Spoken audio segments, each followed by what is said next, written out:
हाय दोस्तों, मैंने जैसे आपसे कहा था कि इंग्लिश की जल्दी से हम बैच शुरू करेंगे 10 ग्रेड 2 के लिए। ठीक है,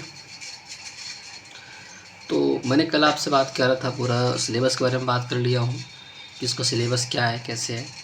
तो आज हम शुरू करेंगे इंग्लिश। तो इंग्लिश शुरू करने से पहले हम एक बार देख लेते हैं कि 10 ग्रेड 2 में ऐसी क्या क्या इम्पोर्टेंट टॉपिक्स हैं जो हमें पढ़ने चाहिए और एग्ज़ाम क्वालिफाई करने के लिए बहुत ज़रूरी होते हैं वो चीज़। तो चलिए, जैसे जो सबसे मेन टॉपिक उसमें दिखता है हर बार काफ़ी अच्छे वेटेज के साथ, तो उसमें जैसे आर्टिकल दिखता है। आप आर्टिकल से पढ़िए, इंग्लिश का है आर्टिकल। और जैसे ए एन दा जिसको बोलते हैं, ए या तो एन लगाओ या तो द लगाओ, है ना, ये वाले आर्टिकल्स। इसके बाद जो उसमें दिखता है बहुत ज़्यादा, लेकिन ग्रामर का पार्ट ही दिखता है। जैसे आप ये कह सकते हैं ना, 3 भागों में बांट सकते हैं इसको हम, ग्रामर, वोकैब और प्लस इसमें का रीडिंग कॉम्प्रिहेंशन, जिसको आरसी भी कह देते हैं लोग। ये रीडिंग कॉम्प्रिहेंशन आपको हर बार 10 क्वेश्चन मिलेंगे।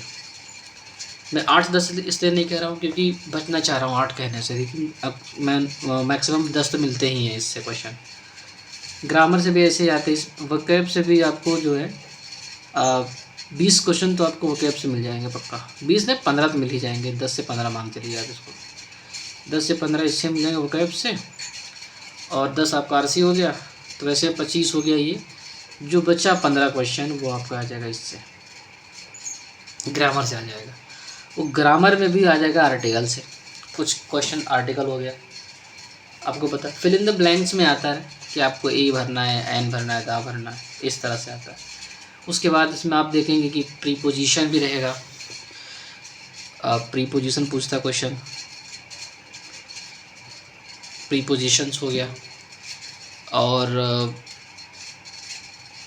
प्रीपोजिशन ये बड़ा इंपॉर्टेंट प्रीपोजिशन है। प्रीपोजिशन के बाद अगर आप या इस पे ही काम कर सकते हैं, प्रीपोजिशन पे ही मान लीजिए, चलो प्रीपोजिशन हो गया। उसके बाद अगर आप देखेंगे तो फिर इसमें और सारे से वर्ब्स फॉर्म भी आ जाता है, वर्ब फॉर्म्स। ठीक है, ये आ गया। अब ये कुछ टॉपिक्स हैं जो बहुत ही हार्ड एंड, उसके बाद अलग भी है। अब नरेशन भी क्वेश्चन आता है, 1-2 आता है नरेशन। आप देखेंगे वॉइस से भी क्वेश्चन आता है कि नहीं आता? बिल्कुल आता है। आप देखेंगे कि ईडियम एंड फ्रेजेस से क्वेश्चन आता है, खूब अच्छे से क्वेश्चन आता है। ईडियम एंड फ्रेजेस आता ही आता है, ईडियम एंड फ्रेजेस। आपको पता है प्रोवर्ब्स से भी आता है क्वेश्चन, प्रोवर्ब्स। ये भी वन वर्ड सब्स्टिट्यूशन भी आता है, वन वर्ड सब्स्टिट्यूशन भी आता है, OWS भी आता है। अब ये सब कुछ कोर एरिया जिसको पढ़ने से आपके 80% से ज़्यादा, 80 से 90% आपका सिलेबस कवर होगा इन सबको पढ़ने से। ठीक, तो आज हम एक इंग्लिश का ओवरव्यू देंगे, या हम पढ़ेंगे ओवरव्यू, देखेंगे कि कैसे पढ़ा जाए इंग्लिश में, क्या बहुत इंपॉर्टेंट इंग्लिश में होता है, ज़रा वो देखेंगे एक बार, फिर हम आगे बढ़ेंगे उसके बाद। ये हमारा क्लास 1 है, या लेक्चर 1 कह सकते हैं आप, क्लास 1 कह सकते हैं। ठीक है, क्लास 1 कह सकते हैं हम, लेक्चर 1 भी कह सकते हैं। तो आपको पता होना चाहिए सबसे पहले कि इंग्लिश जो है ना, इंग्लिश एक लैंग्वेज है। इंग्लिश इज़ अ लैंग्वेज, सही लिखा, लैंग्वेज। अच्छा, ये यहाँ पर रहेगा बीच में, एक लैंग्वेज है इंग्लिश। और आपको पता होता है कि इसमें कितने लेटर्स होते हैं? 26 लेटर्स होते हैं, लेकिन 44 साउंड्स होते हैं। ये बड़ा इंपॉर्टेंट है, 44 साउंड्स होते हैं, लेकिन हैं वर्ड कितने? मात्र हैं। लेटर्स कितने हैं? मात्र 26 हैं। उसके बाद वर्ड आता है, वर्ड की बात आप कर सकते हैं। ये वर्ड क्या होता है? ग्रुप ऑफ लेटर्स होता है। ये ग्रुप ऑफ लेटर्स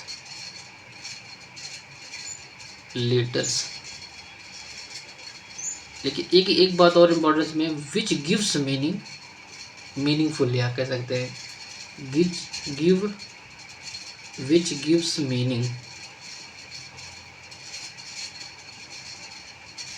हो गया। अगर इन दोनों जो अगर दोनों चीज़ इसमें हैं तो हम कहेंगे कि वो वर्ड होता है, वर्ड।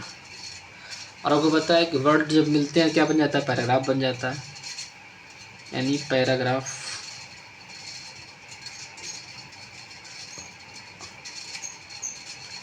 क्या ग्रुप ऑफ वर्ड्स होता है ये, ग्रुप ऑफ वर्ड्स। तो पहले लेटर, फिर वर्ड, फिर पैराग्राफ। इसी पैराग्राफ से एग्जाम भी आपके क्वेश्चन आते हैं, जिसको हम बोलते हैं रीडिंग कॉम्प्रिहेंशन बोल देते हैं। ऐसे ही पैराग्राफ बना रहेगा, उसमें आपको पढ़ना है ध्यान से पैराग्राफ को। पढ़ने के बाद फिर आपको उसको सॉल्व करना है, जो क्वेश्चन पूछा जाएगा उसमें वो बताने हैं आपको, ठीक है। उसके बाद आप इस साउंड पे आते हैं एक बार ज़रा सा फिर से देखते हैं साउंड क्या है। दो साउंड आएगी, एक आएगी वॉवेल की साउंड और एक आएगी कॉन्सोनेंट की साउंड। ठीक, कॉन्स लिख देते, कॉन्सोनेंट हो गया। आपको पता है जो वॉवेल होते हैं वो होते हैं 5 और जो कॉन्सोनेंट होते हैं वो होते हैं 21। ठीक, ये साउंड नहीं है, ये लीटर्स हैं हमारे। इसके जो साउंड होते हैं वॉवेल के वो 20 साउंड देते हैं और इसके साउंड कितने हो गए 24 साउंड। तो यहाँ पे लिख सकते हो साउंड है ये, और यहाँ पे लिख सकते हो आप इसको लेटर्स है ये।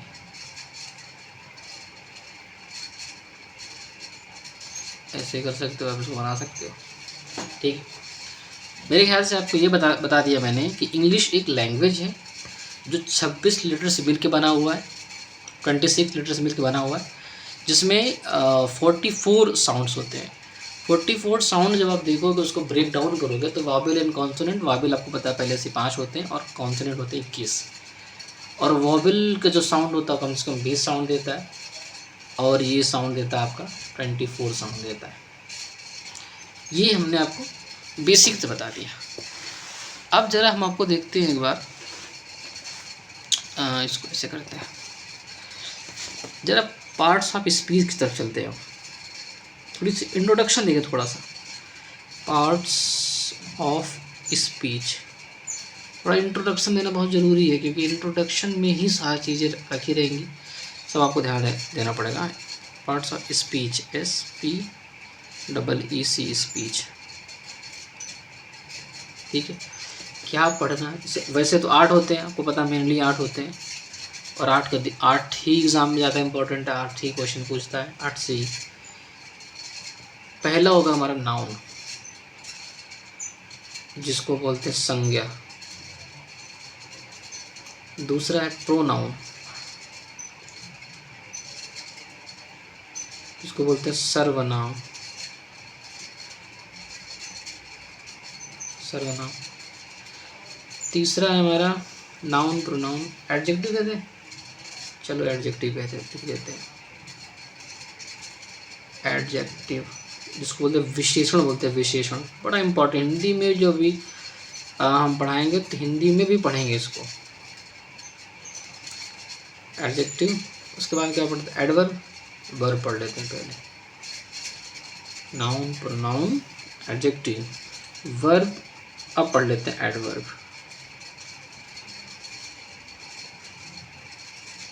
एडवर्ब पढ़ लिया, अब पढ़ लेते हैं 6, 7, 8। अब यहाँ रख देते हैं प्रीपोजिशन, रख देते हैं खूब क्वेश्चन पूछता है इससे भी, कहाँ पे ऑन लगेगा, कहाँ पे क्या लगेगा, प्रीपोजिशन। उसके बाद हम रख देते हैं कंजंक्शन, कंजंक्शन आ गया। फिर हम रखते हैं इंटरजेक्शन,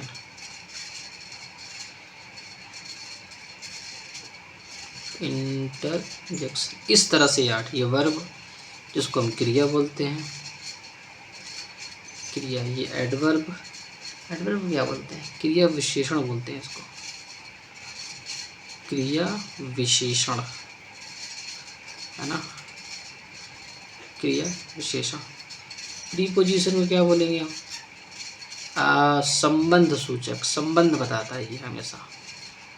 क्या बताता है? संबंध। जैसे पेड़ पर, तो पर जो है on, on tree, in table, ये जो इन है, ऑन है, ये बताता है, संबंध बताता है कि उसके साथ किसके साथ संबंध है आपका, ये बताता है। ठीक है। कंजंक्शन क्या करता है? कंजंक्शन एक दूसरे को जोड़ता है ये, जिसको हम कहते हैं समुच्चय वाचक कहते हैं, समुच्चय वाचक, समुच्चय वाचक। ये समुच्चय बोधक, वाचक मतलब होता बोलने वाला। इंटरप्रिटेशन नहीं सॉरी इंटरजेक्शन विस्मयादि बोधक बोलते हैं, तो विस्मयादि बोधक, विस्मयादि बोधक। ठीक है। तो आप मुझे बताओ कि संज्ञा है क्या? संज्ञा अब थोड़ा सा इसकी ब्रीफ ही कर लेते हैं ना। वैसे अलग से पूरा पढ़ेंगे कि नाउन क्या है, प्रोनाउन क्या है, अलग से हम लोग देख लेंगे। फिर एक दिन हम क्या करेंगे, पूरा पार्ट्स ऑफ स्पीच देख लेंगे, सही तरीके से पढ़ लेंगे। और ये काम हम करेंगे बाद में, आपको जब हम लाइव आपके सामने आएंगे तब हम एक एक चीज़ लेकर आएंगे पूरा, उसमें पढ़ाने के लिए आपको। अभी तो आपको इससे ही काम चलाना पड़ेगा, इसी चीज़ से, ऐसे ही। और अभी मैं इसको डिफ़ाइन करूँगा। पहले सबको एक बार ब्रीफ करता हूँ, फिर नाउन को लेके, फिर प्रोनाउन को, इस तरह से जो जो जिस तरह टॉपिक आगे बढ़ती जाएगी हम आपके तरफ लेके बढ़ते रहेंगे इसको। ठीक है। नाउन ये नेमिंग वर्ड होता है, नेमिंग वर्ड। किसी का भी नाम अगर हो, जैसे मान लीजिए आपके पास एक डॉग है, लेकिन डॉग है वो नाउन नहीं है, लेकिन मैंने डॉग का नाम रख दिया, लाइक टाइगर। मेरा एक डॉग है, उसका नाम टाइगर। टाइगर जो है वो नाउन बन गया। ये जो डॉग है नाउन तो ये भी है, ऐसा नहीं, क्योंकि डॉग भी एक नाम ही तो है। जैसे कैपिटल सिटी हमारा, अगर मान लीजिए हमारा कैपिटल सिटी अमरावती है, तो अमरावती भी एक नाम ही तो है ना। तो यहाँ पे राम एक नाम हो गया, एक हो गया डॉग हो गया। पॉट हो आप ले सकते हो कि चलो भाई पॉट भी हो सकता है हमारा। ठीक है। एक सिटी ले लो कोई, इलाहाबाद आप ले सकते हो, मेरठ ले सकते हो, इस तरह से जो नाम आता है उसको बोलते हैं हम नेमिंग वर्ड, उसको हम बोलेंगे नाउन। हमेशा नेमिंग वर्ड ही होता है ये कई तरीके के होते हैं, इसमें फीलिंग्स भी आती हैं, हेट लव ये भी आ जाता है इसमें, हेट लव ये भी नाउन है भाई, ये सब चीज़ें। अब आते हैं प्रोनाउन, थोड़ा देखते हैं प्रोनाउन किसको कहते हैं। प्रोनाउन रिप्लेस ऑफ नाउन या रिप्लेसिंग ऑफ नाउन, जो नाउन को रिप्लेस कर देता है, रिप्लेसिंग, या मैं एक वर्ड लिखूँ रिप्लेसमेंट ऑफ नाउन करेंगे सबसे सही, replacement of noun, replacement of noun, यानी जो नाउन को हटा दे, ये नाउन की जगह पर क्या आ जाए, कोई दूसरा वर्ड आ जाए, उसको हम कह देंगे प्रोनाउन। सीधी सी बात। तो हम कहते हैं कि जैसे replacement of noun, a word which is used instead of a noun और अ नाउन फ्रेज। किसी नाउन से या नाउन फ्रेज से हम उसको हटाएं, को हमने हटा दिया, ठीक है, तो हम कह देंगे वो प्रोनाउन है। जैसे Ram is going to market, Ram market जाता है। तो हमने एक एग्जांपल लेता हूँ यहाँ पे, Ram is going to market. ठीक। उसके बाद हमने लिखा ही। अब ये ही कौन है? मैं फिर लिख सकता था कि राम ने कुछ खरीदा, राम बॉट,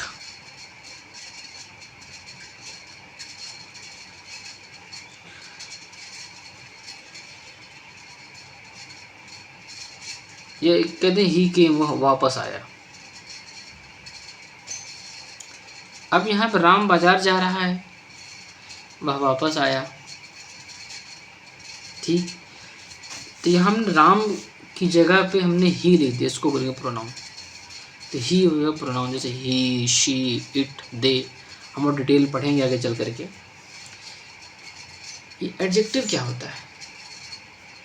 देखिए एडजेक्टिव, ऐड समथिंग। अब स्पेलिंग यहाँ पे SOME रहना चाहिए, तो मैंने शॉर्ट में लिखा है इसको, something. Add something in noun और प्रोनाउन, नाउन और प्रोनाउन, यानी नाउन या प्रोनाउन की थोड़ी विशेषता बताता है। ये कुछ ऐड कर देता है, अच्छाई, बुराई, लंबाई, इस तरह की विशेषता बताता है। कोई इंसान है जो थोड़ा लंबा है, कोई इंसान है जो बहुत पतला है, छोटा है। अब नाउन के बारे में ही बताता है, ये सब जानकारी नाउन के बारे में होती है, नाउन के बारे में बताता है। तो ये हमारा विशेषण हो जाएगा, जिसको हम बोलेंगे प्रोनाउन। उसके बाद आता है वर्ब। ये होता है एक्शन वर्ड होता है। एक्शन वर्ड जो काम करता है, उस पूरे सेंटेंस में जो काम कर रहा होता है, एक्शन वर्ड। ये हम कह सकते हैं स्टेट वर्ड। जाना, मारना, पीटना, खाना, ये जो होता है उसको बोलते हैं वर्ड दैट शोन एक्शन।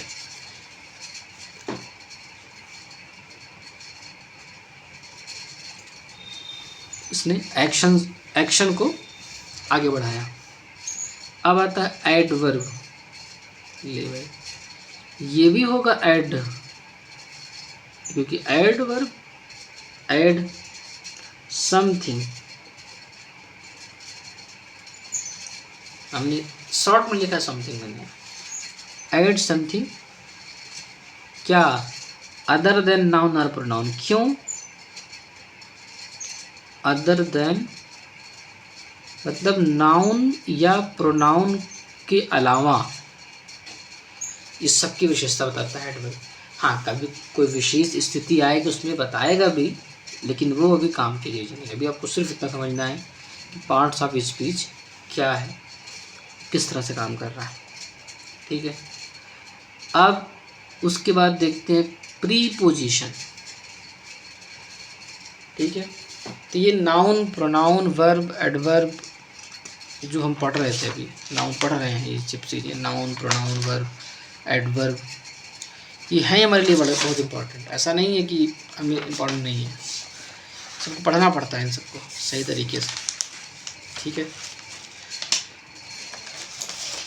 और अब बात करते हैं प्रीपोजिशन की। प्रीपोजिशन मतलब कि किसी भी वर्ड के पहले आता है, ये हमेशा नाउन के पहले ही आ जाता है, प्रोनाउन के पहले भी कभी कभी आ जाता है, ऐसा नहीं है। प्री मतलब होता है पहले,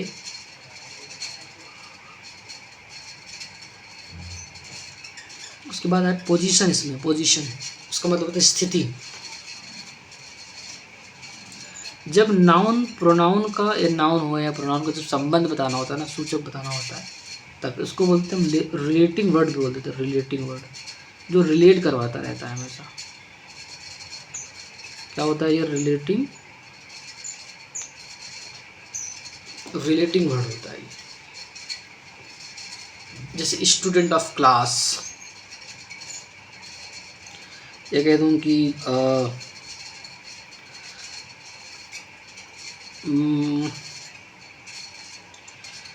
चलो स्टूडेंट ऑफ क्लास ही लिख दो, स्टूडेंट्स ऑफ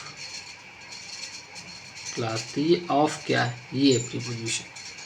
इस स्टूडेंट और क्लास के बीच में क्या बता रहा है? ये स्टूडेंट है और ये क्लास है, इसके बीच में एक रिलेशन बता रहा है कि क्लास जो स्टूडेंट की है, ये बता रहा है। ऐसा बहुत सारे होते हैं, जैसे आप देखो कभी एट है, ऑन है, इनटू है, बियॉन्ड है, बाई, फॉर, फ्रॉम, इन, इस है ना, इनटू, इस सब करके है, during, with in, down, over, out, बहुत सारे हैं इस तरह से। ये करता है रिलेट कर देता है, लेकिन एक छोटा सा और वर्ड होता है उसको बोलते हैं हम, ये बात देखें, कंजंक्शन क्या करता है, इसका काम है ज्वाइनिंग वर्ड्स, ज्वाइनिंग वर्ड्स या फ्रेजेस भी कह सकते हैं, फ्रेज को भी जोड़ देता है ये, इस सबको जोड़ता है, वर्ड को जोड़ेगा, फ्रेज को जोड़ेगा, फ्रेजेस को जोड़ेगा, इसका काम है फ्रेजेस। जैसे आई मेट माई फ्रेंड, मैंने अपने फ्रेंड से मिला, हु वर्क्स इन IT। अब ये हु क्या है, हु है जो दोनों को जोड़ा, किसको, एक IT में काम कर रहा है और इधर मेरा फ्रेंड है, ये दो सेंटेंस बन जाते हैं। अगर हम हु ना लगाएं तो फिर हमें हु हटाकर कोई नाम लिख करके दूसरा सेंटेंस बनाना पड़ेगा, हमने एक ही सेंटेंस बना दिया कि हु ऐसे करके।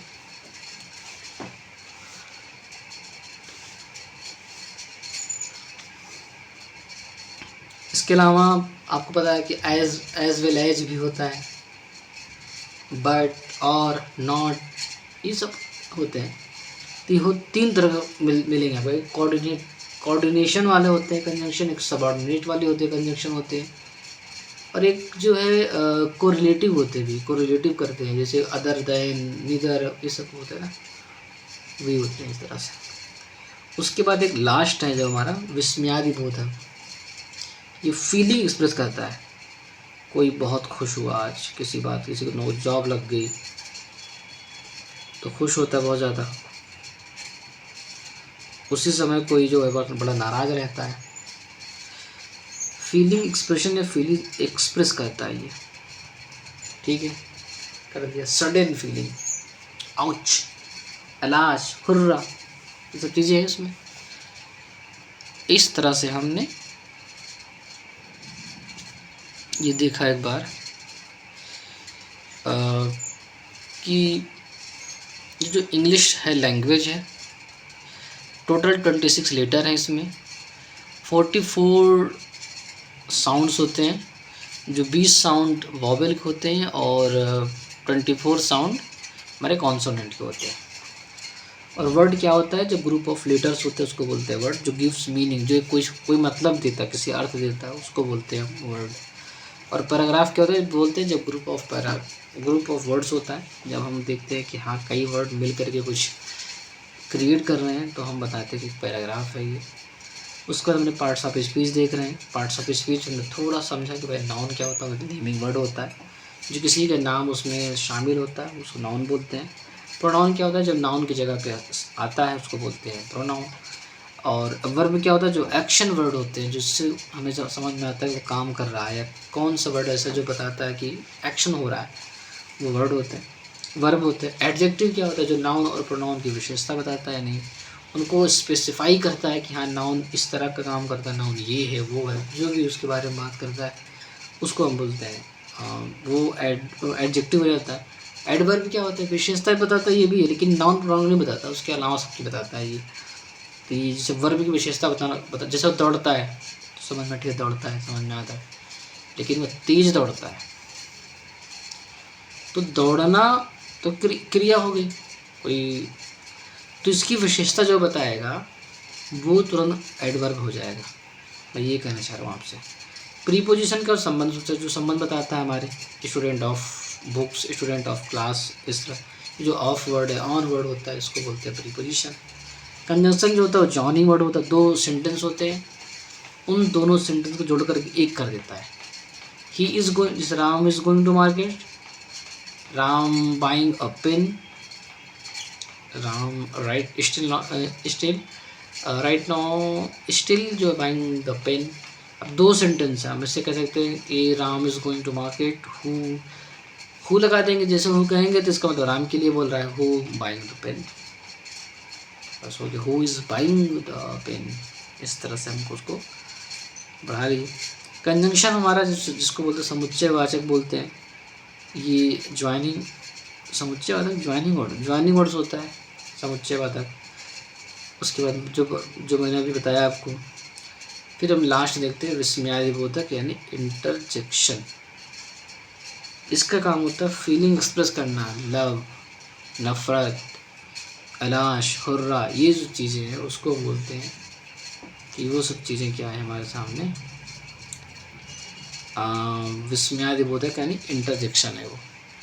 ठीक है, अब थोड़ा सा आगे बढ़ते हैं क्योंकि हम उसी पे नहीं रह सकते ना, थोड़ा आगे बढ़ेंगे। जैसे हम थोड़ा समझ लेते हैं फिर लेटर किसको बोलते हैं। अभी मैंने आपको बताया लेटर किसको कहते हैं। फिर लेटर के बाद वर्ड आता है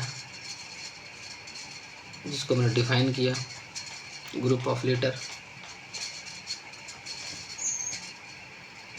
तो ये जो ग्रुप ऑफ वर्ड है ना, ये जो ग्रुप ऑफ वर्ड है, इस ग्रुप ऑफ तो इस पे यार ग्रुप ऑफ, ये जो ग्रुप ऑफ वर्ड है ना, दो तरह के हो सकते हैं। है तो ग्रुप ऑफ वर्ड ही, लेकिन वो सेंटेंस जो है वो कभी फ्रेज हो सकता है, कभी क्लॉज हो सकता है। अब बताओ ये फ्रेज कौन सी बला है और ये क्लॉज कौन सी बला है। आपको पता होना चाहिए, कोई भी सेंटेंस लिखते हो उसमें सब्जेक्ट होता है, वर्ब होता है, ऑब्जेक्ट होता है, इस तरह से होता है ना। अगर सब्जेक्ट प्लस वर्ब अगर है या नहीं है, जरा तो देखते हैं। यहाँ सब्जेक्ट प्लस वर्ब, इन दोनों में से हमें ये देखना है पेयर, अगर ये दोनों पेयर में है ना, ये पेयर में है, सब्जेक्ट है और वर्ब है। अगर इस तरह दोनों हैं, सब्जेक्ट भी वर्ब भी है, तो हम उसको बोलेंगे क्लॉज। अगर दोनों का पेयर है तो यहाँ लिख दो, यदि दोनों का पेयर है,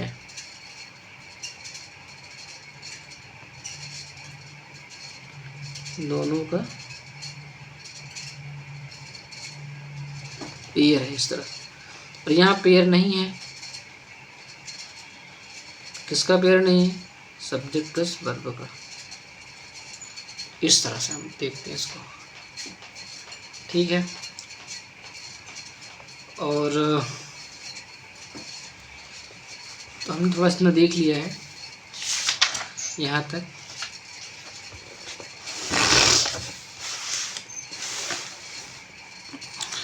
अब इसके बाद हम कल देखेंगे, कल इसके आगे शुरू करेंगे हम और चीज़ें आपको आपके लिए बताएंगे।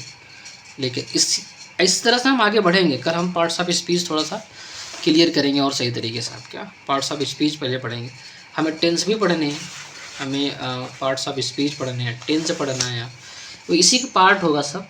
इससे हम यहाँ लिख देते, थोड़ा सा भी लिखना ज़रूरी है, क्या क्या हमें पढ़ना है यहाँ लिख देते हैं। अगर हम पार्ट्स ऑफ स्पीच पढ़ेंगे तो हम बहुत सारे ग्रामर के रूल जान जाएंगे, बहुत ग्रामर जान जाएंगे इससे। ठीक है, जब इसको हम 8 पार्ट्स ऑफ स्पीच पूरा कर लेंगे, उसके बाद हम पढ़ेंगे क्या, टेंस पढ़ेंगे। या आप लोग कमेंट कर देना, मुझे बता देना क्या पढ़ाना है, कौन से टॉपिक शुरू करने हैं। उसके बाद टेंस पढ़ लेंगे। अच्छा, वो कैब करते रहना है जिसमें ईडियम, फ्रेज, सिनोनिम्स है ना, ये ईडियम और प्रोवर्ब्स,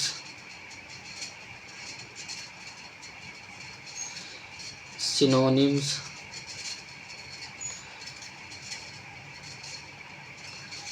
एंटोनिम्स है ना, ये सब जो one word substitution,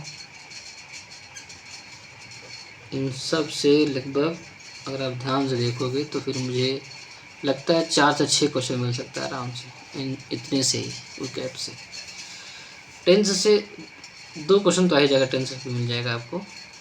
parts of speech में अगर सही से पढ़ लेंगे आप तो इसमें भी आपको 10 से 12 क्वेश्चन मिल सकता है। 10 से 12, ज़्यादा ही मिले, कम नहीं मिलेगा आपको इससे, सीधी सी बात है। और आपको पता है रीडिंग कॉम्प्रहेंशन करेंगे उसे भी सॉल्व, क्योंकि इससे 10 क्वेश्चन आएंगे। तो हम अभी तो इसलिए प्रॉब्लम हो रही क्योंकि चीज़ें अभी लाइव नहीं जा सकती हमारी, मैं आपसे रिक्वेस्ट कर रहा हूँ, आपसे सब्सक्राइब करिए मेरे चैनल को, ताकि मैं आपके सामने लाइव आ सकूँ। सब्सक्राइब करेंगे जब, आपको पता है यूट्यूब में कुछ नियम्स होते हैं, वो नियम को मानने पड़ते हैं, उसके अकॉर्डिंग ही सारा काम हो पाता है। तो very humble request to you, please subscribe जरूर करिए और बेल आइकन भी दबाइए, ताकि आपको नई वीडियो में मिलती रहे। और अगर सेशन अच्छा लग रहा है, आप लाइक करके बताइए, मुझे कमेंट करके बताइए। कोई आपको लग रहा है कि नहीं मुझे ये भी जानना है, ये भी पढ़ना है, कुछ सजेशन देना चाहेंगे मुझे आप, प्लीज़ आपका स्वागत है। कमेंट में जा कर के तुरंत भर के लाइक मुझे सजेशन दीजिए, भर के मैं उसे और अच्छे तरीके से करूं। और भी आपसे रिक्वेस्ट ही है ये सब कि आप ज़रूर से सब्सक्राइब कर लें, क्योंकि ये भी बहुत ज़रूरी है आपसे सब्सक्राइब करना आपके द्वारा। So please subscribe it. Thank you. फिर से हम आपसे मिलते हैं अगले नेक्स्ट वीडियो में, ठीक है। Thank you.